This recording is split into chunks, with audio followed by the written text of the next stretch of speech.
This poem is a dedication to the world of television, media, and newspapers. It's called California Dreaming from Distortion to Static. In these New York Times, every Village Voice posts daily news of NYPD giving blacks enough blues to become the color purple. And while the juice from Halliesbury got y'all niggas chasing your tails in circles, Lorena Bobbitt's advertising Ginsu knives on infomercials.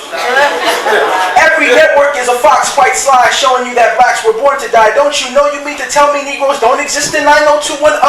Follow parades of women with small IQs and big tits, switching hips outlandishly. Fantasy, and who cares if it brings about misogyny so long as it's good for the economy? While she teases, we as men wish to squeeze a la Mr. Whipple and suck on pert nipples which cripple the psyche like an outrageously priced pair of Air Jordan Nikes more than likely to spite me.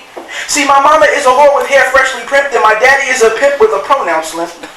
Drug sex is all I see and hear as Ted dancing in blackface garners no cheers from me. Subliminal stimulation as the next generation X-Files my name with COINTELPRO soon as this boy meets world in which I will grow to have menage a trois in my boudoir with Claire and Vanessa Huxtable. My dick then becomes combustible as I sit in the clinic and wait for it to stop burning. And in these school days, no such thing as higher earning when every boy in the hood is seen as a menace to society or the young nigga who has 5 baby daughters by 5 different women currently working on girl 6 as she's waiting to work.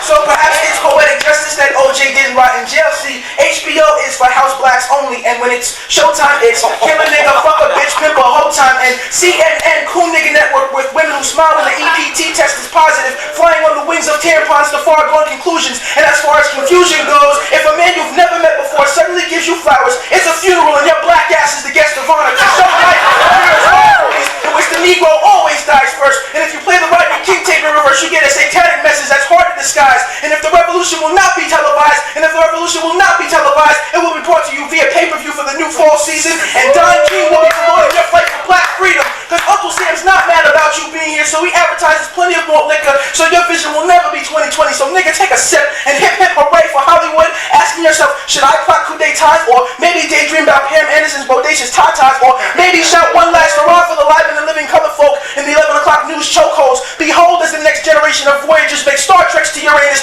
fucking your Adobe style, and all the while you're saying, can somebody please pass the KY jelly? But tell me who can soothe black race better than the primetime sniffling, sneezing, coffee stuffing, air juggler, he was so a nigga can rest in peace medicine.